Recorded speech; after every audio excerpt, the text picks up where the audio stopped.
Ah, what am I doing? Oh, yeah. Sears lawn tractor. Lawn Boy hood. I got the original. It's in a pile over there.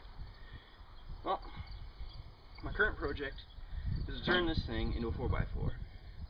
A lot of people are probably wondering, oh, what am I going to put in the front end for an axle? Or how am I going to power this thing? Because it's a side shaft motor. Well,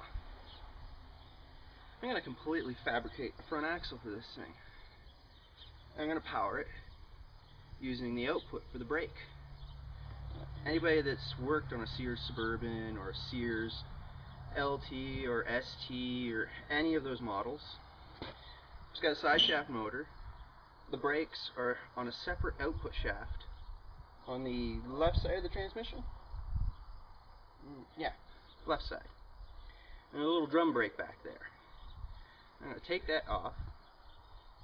I'm hoping it's just a regular, like, 5/8 shaft or whatever that's coming out. And I can just take a gear, put it on the end of that, and have that chain drive to a gearbox mounted underneath. And it's going to have a drive shaft from that running up to the front axle, which I'm going to make. And it's going to be like the front axle on a Jeep.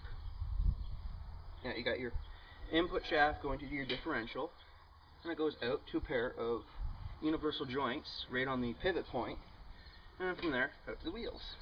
Now, fabricating this is going to be fun, mostly because anybody knows front axles like that, they're usually machined and they got like certain tolerances and whatnot. I'm going to kind of wing it and hope everything works and I don't break shit every time I'm driving this thing.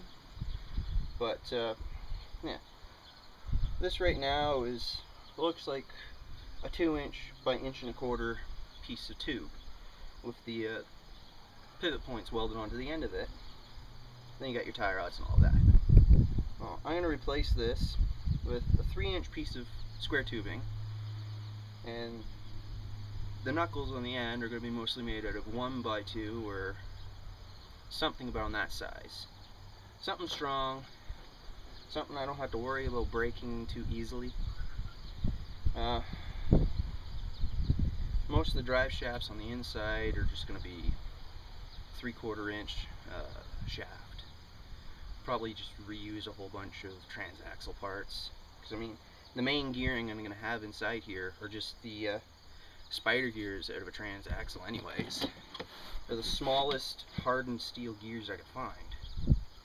Now, the tires, I have another set of tires that came off my buddy's Sears Suburban. He had 3 of these things. I ended up with 1. He kept another one, and of course the bugger kept the transmission out of the other one and scrapped the rest of it. There was a few choice words that were exchanged during that conversation, but I ended up with the back tires off it because I always had this idea in mind since the get-go. So the set of tires I have that go on the front, they're not the 11" wide tires.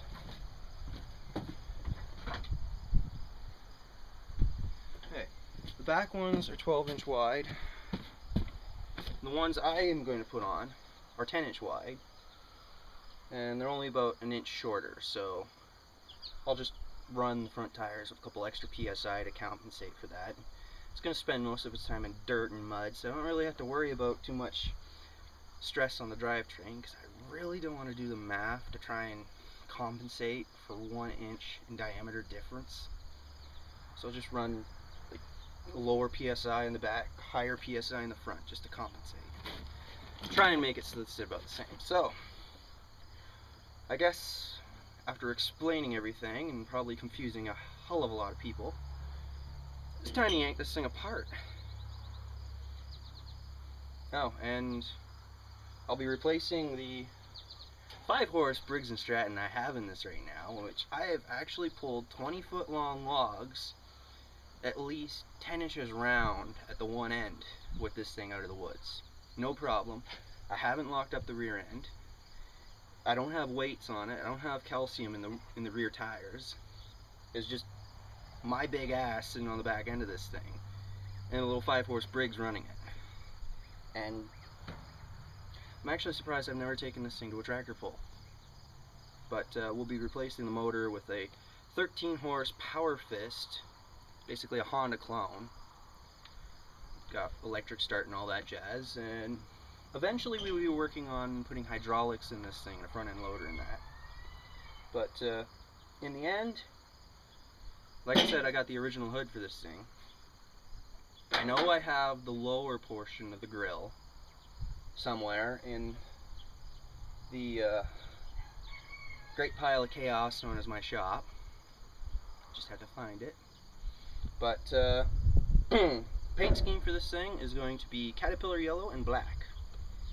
And a lot of people are probably going to yell at me through the comments saying, oh, you should restore it, you should fix it up, those aren't the original colors. Guess what? This is a workhorse. All I got from this thing was the frame, the transmission, and the rear tires. I had to find a set of front tires for it. I managed to get the 14 horse overhead valve cast iron block from somebody. I dumped about 150 bucks rebuilding the thing, and now coil went, and anybody online wants 150 bucks just for one of those stupid solid state coils. For the same amount of money, I can go buy a newer style motor, and this thing's a workhorse. I have no dash. I had to fight to try and find a proper hood for it. I'm still missing pieces for it.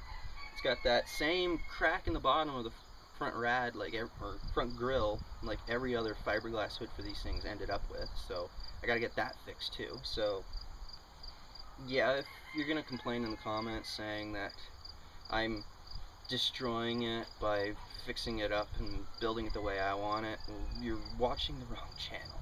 And bye, please. So yeah, this thing's gonna be a workhorse, and I'm gonna have some fun in the mud with it too. So let's start yanking it apart.